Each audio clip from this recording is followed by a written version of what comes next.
الشعبي كي القصبة تميل مع الريح وما تتكسرش، هي مقولة قالها واحد من أعمدة الأغنية الشعبية الحاج الهاشمي قروابي في يوم من الأيام في حق الأغنية الشعبية الأصيلة وروح العاصمة التي لطالما زينت سهرات رمضان والقعدات العاصمية، رغم أن الكثير من عشاق اللمة حول القصيد والأغنية الشعبية يصرون على الحفاظ عليها، إذ تعتبر عادة وجزءا من أصالة طبيعة الشعب في العاصمة.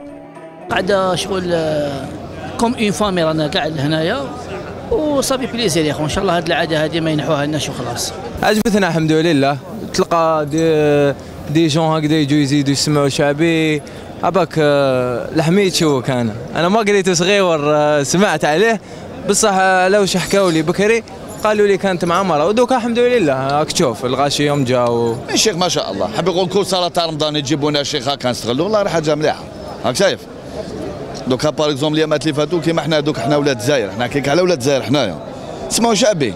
اللي كانوا يسمعوا الشعبي الكبار ماتوا، اللي ناضوا مع الشعبي وكذا. هذوك اللي كانوا يتسمى هذوك هما تاع الشعبي، دوك راك تعرف كل وقت بوقته، دوك قسموا الغنى. هذه القعدة الشعبية هنا في أحد المقاهي العاصمية واحدة من الجلسات التي تجمع الشباب الذي لا يزال متمسكا بتقاليد الشهر الفضيل وعادات الأغنية الشعبية التي ستبقى دوما خالدة لموسيقاها ببساطتها وجمال الكلمات التي تضيف سحرا خاصا إلى الموسيقى التي يمتزج فيها العود بالكثير من الآلات الموسيقية الشعبية.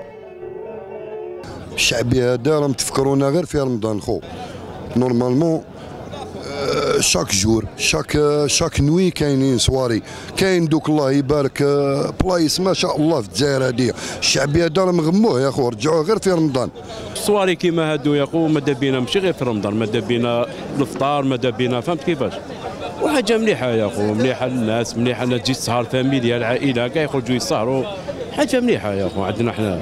نمشيو حتى وانا شغل دفنوهم دوك واش بقى كاين دوك بقى دو قبي هو راه واش بالك لو دوايا كاين قادر الشرشام هما الكبار بصح مساكين شغل مجهولين، كان الناس تعرفهم تجيبوهم في عرس وتربوا ما كاش وين تسمعهم زعما تقعد في بابلون ما تسمع والو، ولا دوك تقعد في القصبه الفوق واش تسمع، ما كاش يجي يقول لك غير ولا كاش عرس هكذا يعرضوك بصغار تروح تحضر بحال الصباح قاعدين هنا في ليدا.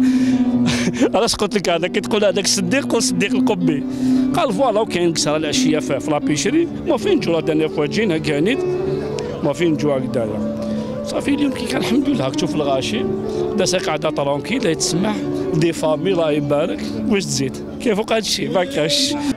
إذا هي أماكن كانت فيما مضى ممرا للفنانين والمثقفين أصبحت وحدها تحتفظ بنكهة الجزائر القديمة وقاعدة الأحباب التي أصبح معظم الجزائريين يفتقد ويحن لها.